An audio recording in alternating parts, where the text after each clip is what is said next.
Hello and welcome. The goal of this podcast is to get listeners connected with others in the sports industry because they say it's all about who you know, and now you know us. All right, hello and welcome everybody to another episode of the Constant Sports Podcast. Today we're having a conversation with Will of My Player Athlete. Thanks for joining us today, Will. I'm happy to be on here. I'm glad that you invited me. I'm excited to share about my player and just talk about sports. Yep, let's do it. And really, during the course of this episode, we're going to talk about the entrepreneur journey of Will. He's the founder of My Player Athlete, and that is a NIL company revolutionizing how athletes build personal brands. So we'll discuss the company's humble beginnings, its unique approach to empowering athletes through the custom merchandise and branding sector, and building brands for college athletes through the concept of NIL that has been taken over the sports world the past couple of years. So, Will, let's just kick this thing off here. And as a college athlete yourself, you decided to launch a business, obviously with My Player Athlete. So, just take us down the rabbit hole of what inspired you, how you came to be with My Player Athlete. Yeah, yeah, I would love to. It's a long story, but I'll try and keep it as short as possible. Yeah, I mean, I got the whole scoop of NIL. I wrestled Division 1 at Ohio University, and then I ended up transferring wrestling Division 3. So I kind of got the view of how it is to be a Division 3 athlete with NIL, and then also how it feels to be a Division 1 athlete through NIL. And being a wrestler, you're not getting the craziest deals or big NIL stuff thrown at you. So it's just cool to kind of see us trying to help athletes like that. But yeah, I started this back in November, 2023. I came home from Ohio University. I had a not the best semester, school wise, and just decided to come home, take a semester off and kind of figure out what I was going to do with my life and if I was going to go back to wrestling in school.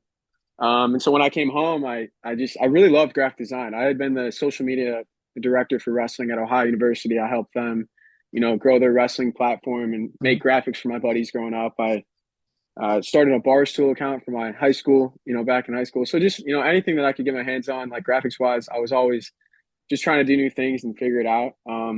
And I came home and I was just really bored. I went from wrestling twice a day with, 12 of my teammates around me all the time to sitting on my couch with my mom's like out in the living room on a Zoom call for work. So it was a big change for me, doing school online and not wrestling every day. So it kind of mentally was not I wasn't in the best place. And I just wanted to find a way to get back to connected with sports and to also, help athletes and try to do something where I, having fun every day. That was the main goal, is to do something that Mhm. I enjoy doing. Yeah. And one of my buddies who I hadn't seen since middle school, um, I we went to middle school together and he was home for the same reason. He just didn't have a great semester. So I actually texted him. I was like, "Hey man, you want to like go to the range or something?" And so we went to the range and then came back to my house and we just talked about ideas and stuff that we could do for the next couple of months. And my player art kind of came up. Obviously, that's not our name now, but Mhm. I tried making like phone cases and speakers for like pro athletes, and it didn't really work out. But just starting that and building a website for it kind of gave me the idea of my player. And so Keegan and I, he's a co-founder who is now back at school. He's playing soccer at GCU. We just, we were in my basement for probably like a week straight, just grinding away, thinking of ideas. And my player just came to us where, we could help out other athletes, try to create a brand kind of for them through merchandise. And Mhm. so, um, yeah, and I called up probably like 15 of my buddies saying, "Hey, like if I threw a picture of you on a shirt, would your like family buy it? Do you think it would look cool?"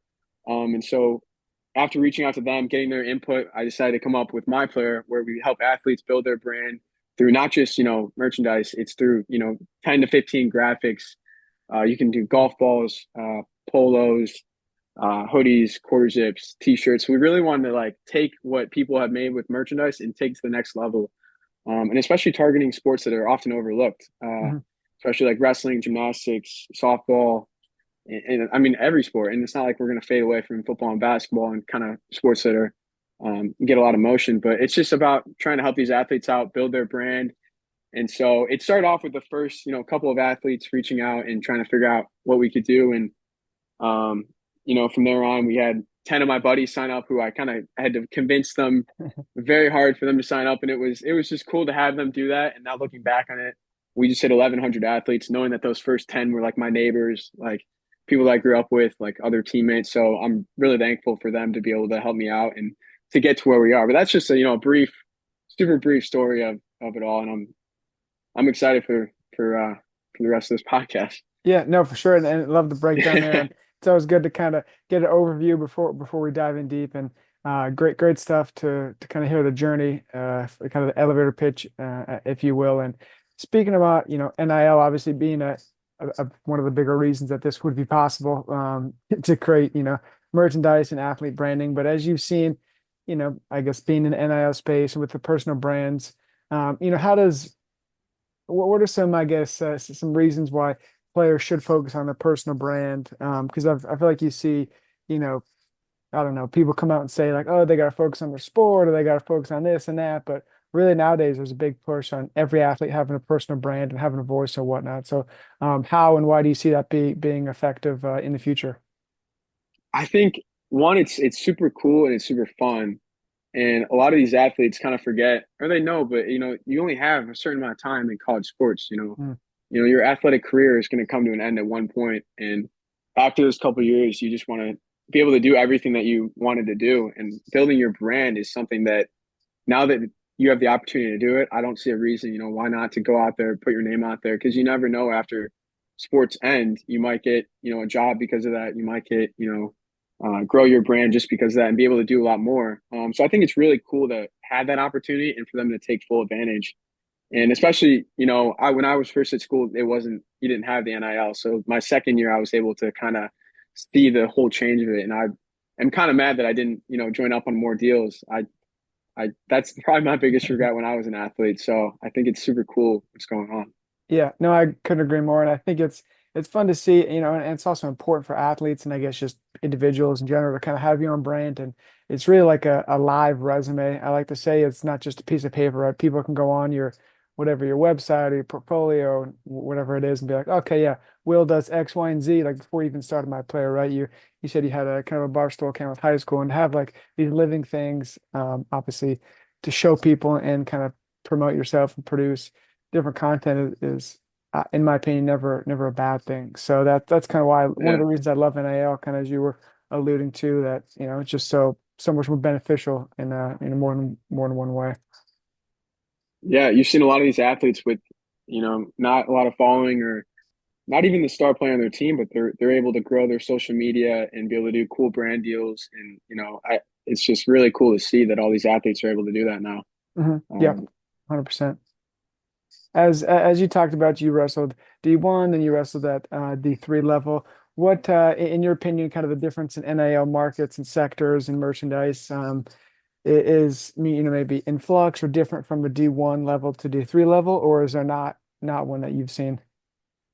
Yeah, I think wrestling is probably the one that it's a hard sport to even see because they don't get a lot Mm, of um, deals anyway. I mean, I know a lot of the guys, like star guys on our team in Ohio, definitely deserve a lot of deals for the amount of work that they're putting in, and even the guys at North Central where I went to this past year, I think they're all deserving of deals. I don't think anyone deserves a deal more. And I think that's the coolest part of NIL is mm. every athlete's, they're grinding every day. It's not doesn't really make a huge difference if you're, a softball player or a wrestler or a football player. Everyone, they're all college athletes and they're all working, I mean, every day to, Oh get yeah. to where they are. And I saw that at the Division 3 level and the Division 1 level, kind of where, um, you know, obviously there's more practices, probably a little bit more time into it at the D1 level, but, everyone's working just as hard.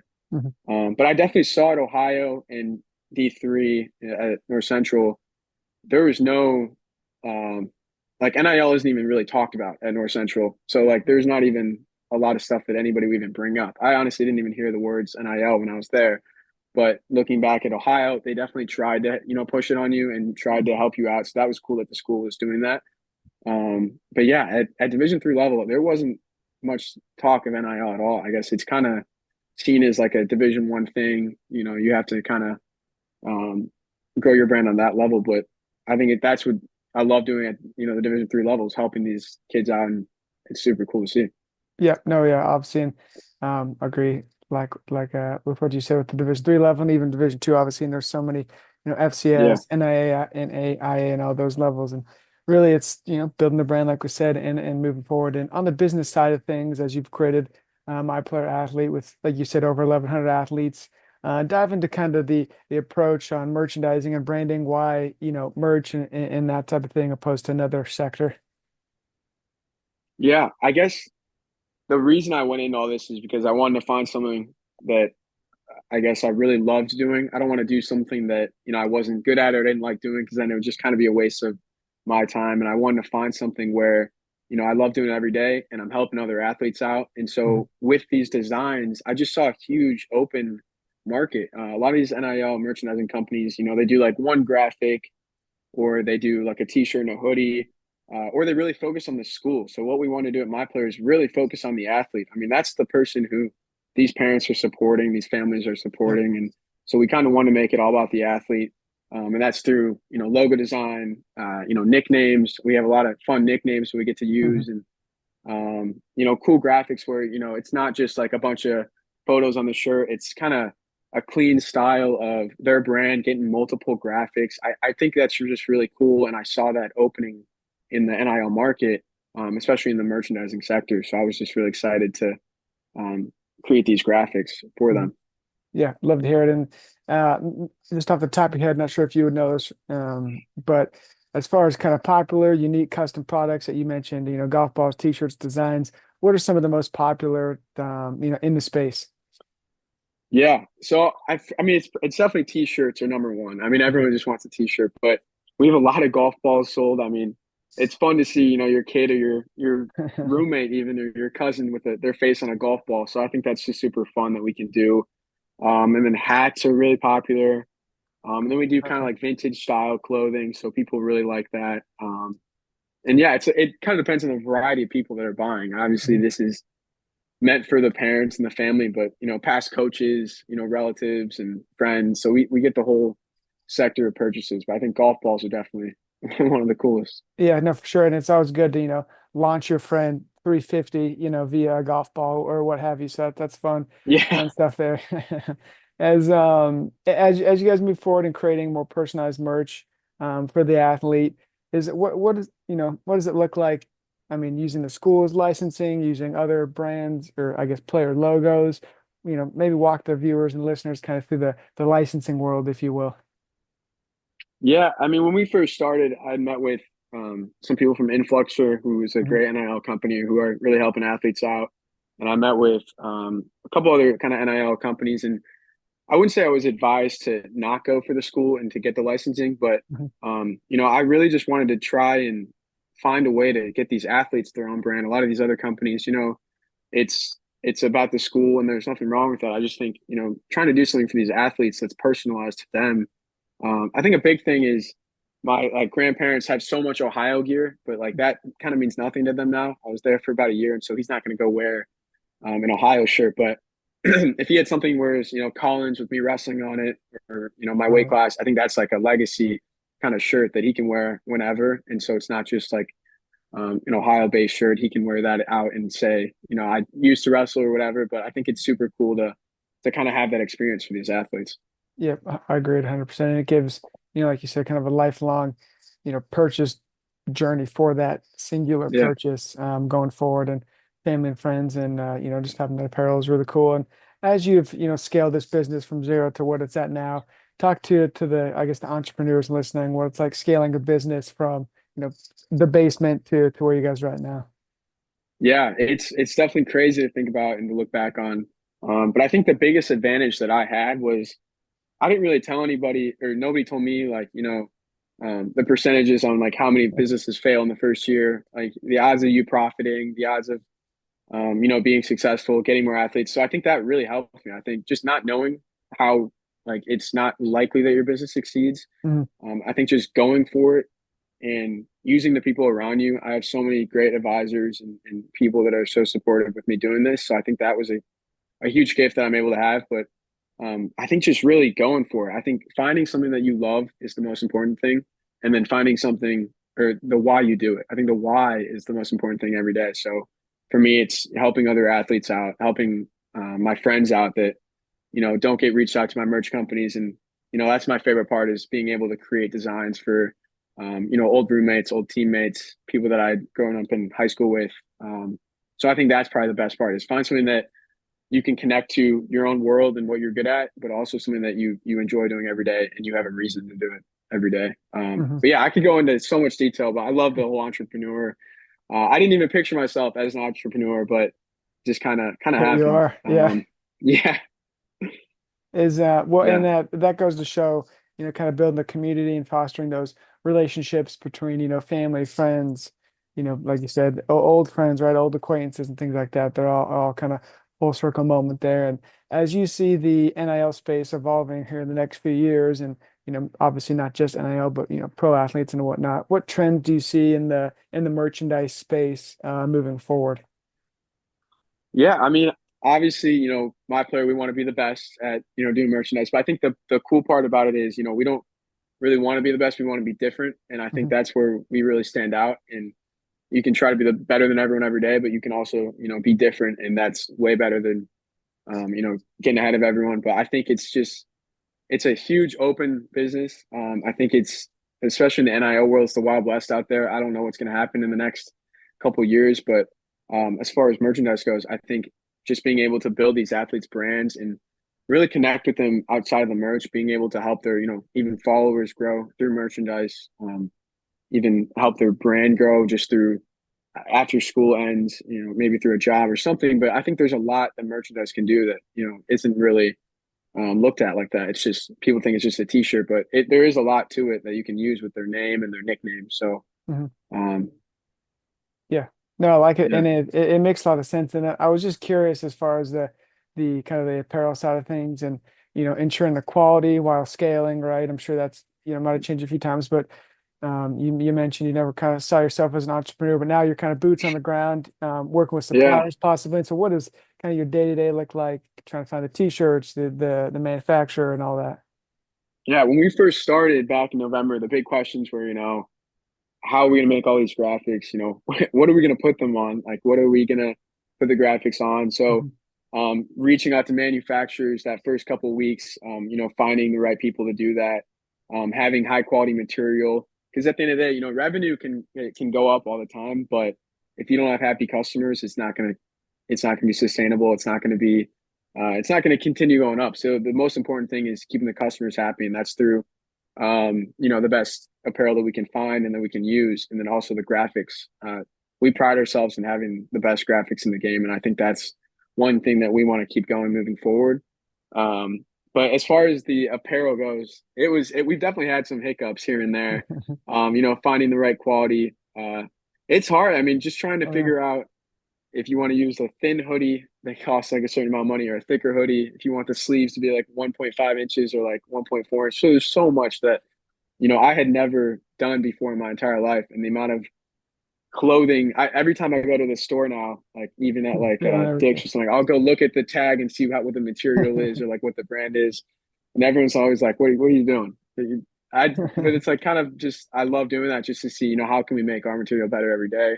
How can we find something that, is affordable that we can use, but also, high quality and the graphics showing up in the shirt's also super important Mm. that it looks good because that's a whole nother thing. You could have great quality material, but the graphic is faded after washing or it's kind of peeling off. So as a startup, that was definitely one of the big things that we wanted to figure out quickly, and our team has done such a great job doing that and moving every day to a different hoodie maybe or a different shirt. So we've been really lucky with that. Yeah, well, and as you said, it's figuring out what type of shirt, what type of clothing, what type of lengths, and those are all things that you kind of learn on the fly, but also you need to learn fast, obviously, for your, Yeah. customer base and things. So as you've kind of started this out, this journey, like you said, the past year or so, what are some things that, maybe caught you off guard or some of the new kind of business concepts that you were quite ready for, like you mentioned a little bit with the sleeves and whatnot, but that you've kind of had to, become I guess, proficient in that you didn't see yourself? Yeah, I mean, I definitely didn't see myself as a business person. I saw myself as an athlete, and that was a big change. But I had probably two or three business classes in college, so I wasn't, I didn't come into this knowing everything or barely anything. I think uh, a lot of the people that I'm meeting with through, people that are helping me out through this, advisors and all that, Mhm. they've been so helpful with giving me books to read, giving me ideas or, meetings, just going to a meeting and talking to someone about their company or my company or how we can help them, how they can help us. I think that was just already a learning experience right there. I've never, sat down, done a business meeting. So I had to find a way to go into those in my own headspace. So I'm able to kind of look for what I'm getting out of it. And then also, try to help them out as much as possible. But right from the beginning, I think everyone always says, the first step is just get the LLC. That's like the hardest step. They're not lying. I mean, that is the hardest step. I think I had no idea what I was doing. So trying to get people to help me with that. And then once I figured that out, then it was, building the whole website, and I didn't have, a whole team to do this. It was just me and Keegan didn't really know how to build a website. He had gone to a couple business classes too. So it was learning together, trying to figure out what was going on and how we can make this thing into something big. But every day I'm learning a million things. So it's so fun. And, um, I'm not saying school's not important, but I think I've learned a lot more this past year with some real world experiences Mhm. rather than sitting in a classroom. So I think that's really cool that I'm able to do that. But yeah, the LLC, business insurance, taxes. I mean, there's everything. You think it's just like you put the graphic on a t-shirt, go sell it. There's a lot more um, to everything, getting the athletes, looking for partnerships, ads and marketing.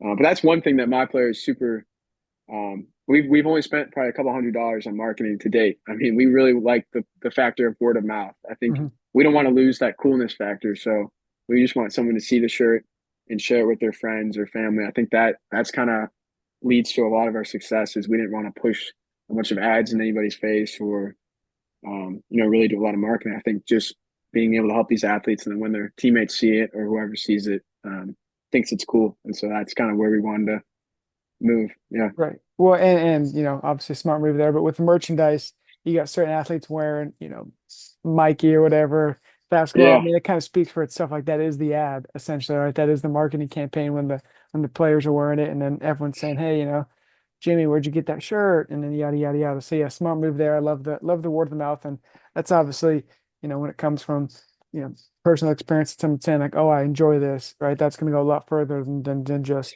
scrolling on Instagram and seeing an Yeah. ad or doing that whole deal. So as you guys continue to grow, like you said, with you and your team, are there any new projects or expansions that you're looking forward to, to kind of evolving the company and growing? Yeah. I mean, we're always looking to do new stuff every day. I think the big thing for us is to always stay consistent and to become the highest level of what you're doing every day. So if that's, our drops that we do every day or working with these athletes, that's our top priority. And then I think the big thing is up until this day, or probably this day 2 months ago, I had done every single graphic myself in my basement or my garage or Yeah.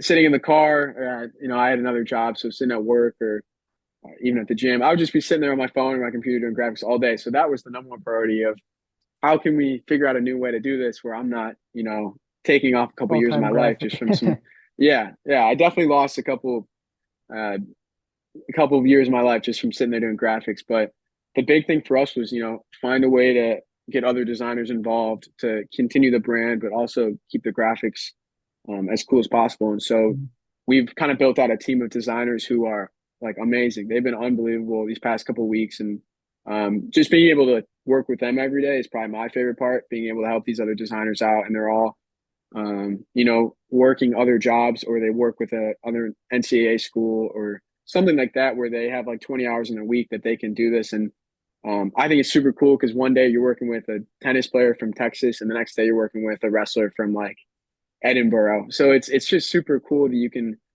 work with all these athletes, make graphics for all of them, and I don't think any other jobs really give you that option to grow your style of graphics and to be able to do that. But other projects, I guess we're not scared to go for some big time athletes. I think working with the lower level athletes and big time athletes is probably the best thing in the world. You can work with all the Division 3 athletes every day, and then the next day you work with a pro athlete. So we're not Yeah. scared to go for a pro athlete. I think we're excited for whoever wants merch. We'll make merch for them. So that's also another thing.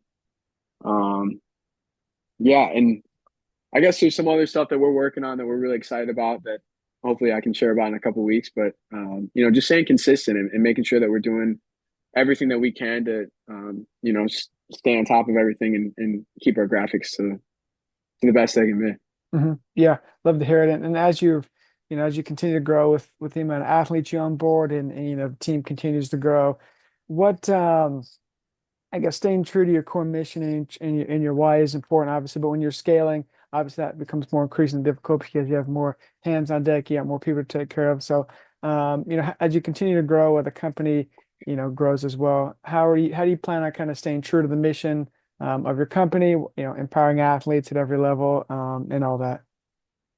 Yeah, I think the more people we add on every day, your whole company morale changes every 10% or 20% just on one person you bring on. So it's really important to not only hire the right people, but also find people that are doing this for the same reasons that I am. Mhm. I think the reason I'm doing this, or I know the reason I'm doing this, is to help out other athletes. And, it's hard to do that if somebody else's goal isn't to do that. So, we do morning meetings, weekly meetings with our whole team. And it's crazy to think that, I'm helping out all these other people be able to do this because back in like 6 months ago, it's just me and Keegan sitting in the basement. So it's super fun that I'm able to help these other amazing employees be able to work on this kind of stuff every day and also have the same reason that I'm doing it. It's just that's kind of the main goal. And to be able to keep this, I think it's just every day remembering that, these athletes are the most important thing of the drop. So you're making sure that their graphics are the best. You're making sure that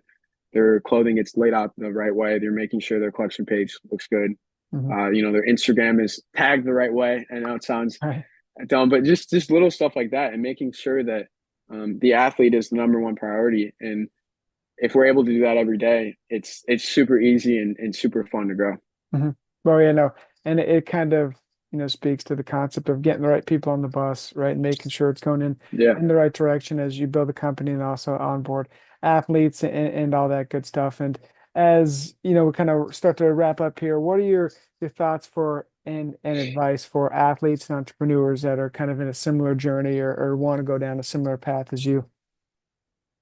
I think the biggest misconception that I had was, the bigger we get, the less work I do. Like the bigger we start to scale, like the less hours I'll take off my week. But totally wrong about that. I think just knowing that it's a grind every day, you wake up prepared to work as hard as you can. Mhm. And, if the work's not done at the end of the day, it's kind of on me. We could have as many employees as we want, but at the end of the day, everything's on me. So I got to remember that. And I think for aspiring entrepreneurs, some days are going to be amazing. Some days are going to be rough. So you just got to remember, keep driving through those days. And I think the biggest thing for me is I've definitely failed a bunch of times. So just, failing over and over, it's going to be, I'd rather fail when I'm, 19, 20, 21, 22 years old than when I'm older, I can be able to look back on it and have experience in that area. And then I guess tying into sports for me, it was just find ways to, go into meetings, go into days, kind of like in a business mindset. So in a sports way, when I go into meetings, I kind of picture them as like wrestling matches. Like the first period is, whoever you're talking to, whoever's in the meeting, feel them out, get to know them. It's the first period. You just want to like kind of get to know them, talk to them, kind of get their feel of what's going on. And so it's just like a wrestling match. It's just the first period, I like do it. what you're used to doing. And then the second period is you obviously you kind of pitch what you're looking for, so you kind of get a little bit more aggressive. And the third period is closing Yes. whatever you're looking for that day and winning the meeting is I mean, I'm obviously trying to help them out, but winning the meeting, making sure that you got what you needed to get done. And also growing my team. I think it's big to think of it as in a sports way, kind of being a coach. My dad is a coach over here at a local high school, and I see him working. He used to be a varsity coach, and now he helps out with the JV. And I see him up to like 12 in the morning running play calls for the freshmen, sophomores. I'm like, what? That's crazy that you're going through like an NFL coach. So that's super motivating for me, to see him doing that and then be able to tie all my sports background, um, being able to do this. It's kind of like building a team. I mean, you have your goal. It's just like winning a Super Bowl. You have your motto that you want all your players or employees to follow. It's you're building out. You need a quarterback. You need an O line. You need someone to hold the ground down. So I think that's where the whole sports world comes into play for me. But I think for any entrepreneur or anybody that's starting their business is find what you're kind of good at or find what works for you, and then go for it. Don't be scared to to not try it because that's going to be the biggest regret. I know everybody says that. It's kind of a cliche, but it really is true. If you just try it, you never know. I started this as a kind of a joke, but like to make graphics for my buddies and throwing on a t-shirt and just seeing that it worked and that their families really liked it. And just seeing, the merchandise in public, that's super cool. I Very mean, cool. that's like Yeah. my dream one day to go to like a big football game and see like a mom wearing like screaming for the game with their son's hoodie on. That's why I do this. So that's the best part about it. And yeah, I think that's why I do it. And so I think for any entrepreneurs, find your why. Mhm. Um, yeah. Yeah, very important. Lot of great advice there. That'll be very, influential for those who are listening and tuning in. And where can the listeners and followers follow along your journey, but also with My Player Athlete and get in touch and whatnot? Yeah, I mean, I think our Instagram will my player athlete, and then I guess my LinkedIn. I'm always posting some stuff on there about the story and how we're growing at so Will Collins. But I think the big thing is just we're so young and so new that I have no idea where we're going to be in the next couple months. So it's just super cool to see how much we grow and what our next options are and where we're going the next couple months. But I'd just say our website, our Instagram, and my LinkedIn and stuff like that. So I love talking to guys like you who are super successful and found something that they love, like this podcast. So I'm happy you had me on, man. Yeah, of course. And it's been a great discussion, chit-chatting about sports and business and things like that. And so for the listeners and viewers who are interested in chatting with Will and also, keeping tabs on My Player Athlete, we'll have the links and all that in the bio and descriptions of things. And before we go here, Will, any last parting words? I mean, I just say I thank you to all the people that have helped me. I know it sounds more, but I really do thank all the people that helped me, like advisors and family members. So I'm just really excited for them to help me out and to be able to grow this thing to the moon. I think any athlete out there, we're open to working with you, and I really do enjoy growing your brand and helping you out. And um, you know, it's not like just some random company doing this. Like we're a bunch of college athletes who really want to help you out, and we've been in the same position at every level.